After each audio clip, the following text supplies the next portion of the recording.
세계 자동차 업계 CEO들이 자면서도 잠꼬대를 할 만큼 자동차의 화두인 자율주행 기술. 이 자율주행 차량 핵심 첨단 기술인 라이다 기술을 중국에 유출한 의혹을 받고 있는 카이스트 교수가 재판에 넘겨졌는데요. 이는 중국의 천인 계획과 관련이 있는 것으로 알려지면서 업계에 관심을 끌고 있습니다. 대전지검은 과학기술정보통신부가 고발한 라이다 기술 해외 유출 사건을 수사한 끝에 14일 카이스트 A 교수를 산업기술의 유출 방지 및 보호에 관한 법률 위반 및 업무상 배임 등 혐의로 구속 기소했다고 밝혔습니다. 검찰에 따르면 A 교수는 지난 2월까지 중국의 국가 해외 고급 인재 유치 계획에 따라 외국인 전문가로 선발돼 연구 과제를 수행하던 중 카이스트가 보유한 자율주행 차량 라이다 기술 연구 자료 등을 중국 소재 대학 연구원들에 유출한 혐의로 기소됐습니다. 라이다는 전파를 보내 돌아오는 신호를 이용해 물체 형태까지 파악하는 장치로 가격이 수천만 원에 달하는 자율주행차의 핵심 기술입니다. 자율주행차는 차량 위에 라이다를 설치해 대상이 사람인지 자동차인지 등을 파악하며 차량 스스로 판단하며 달릴 수 있도록 돕습니다. A 교수는 중국 측으로부터 3년간 수억 원을 지원받았는데 이 돈이 중국의 천인 계획에 따른 기술 유출의 대가인지가 쟁점으로 떠올랐습니다. 검찰은 A 교수의 공소 유지에 힘을 쏟는 한편 과기부, 국정원 산업기밀보호센터 등 관계기관과 첨단기술 해외 유출 방지를 강화할 방침입니다. 그럼 중국의 천인 계획이란 무엇일까요? 중국의 글로벌 인재 확보 계획은 어제 오늘 일이 아닌데요. 1990년대에는 중국인 유학생을 불러들이는 하이구이 정책을 전개했습니다.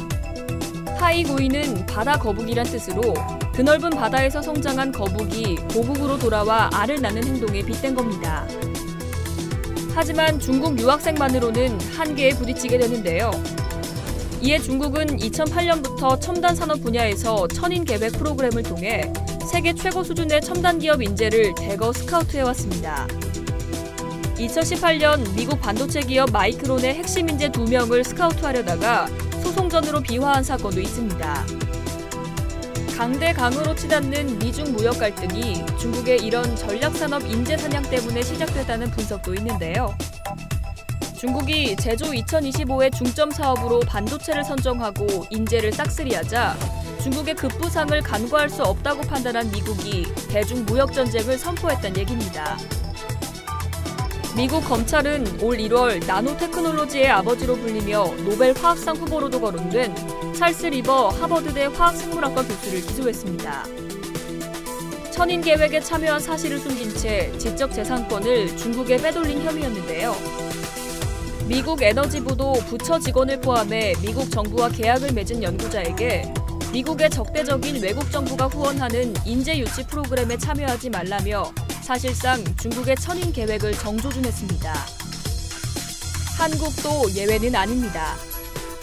업계에서는 중국 업체들의 한국 기술진 대우가 예전만 못하다는 말이 나오지만 기존 연봉의 3배가 넘는 고액 연봉과 거주비, 교육비 지원 등 파격 대우는 여전히 매력적이라는 얘기가 나옵니다.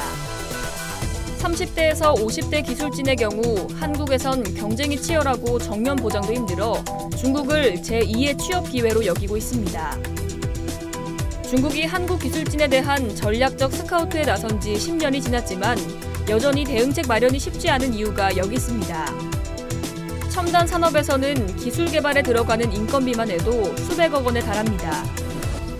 중국 업체 입장에서는 한국인 개발자를 영입하면 기존 연봉의 10배를 제시하더라도 비용이 적게 드는 셈입니다. 설계 도면 같은 자료를 빼돌리는 행위는 산업기술보호법에 따라 처벌되지만 단순히 회사를 옮겨 노하우를 전하는 건 막을 방법이 없습니다. 이처럼 국가의 미래가 첨단 기술에 달린 만큼 중국의 기술 빼가기에 대한 경각심과 아울러 대책이 시급한 상황입니다. 이상 여의도TV였습니다.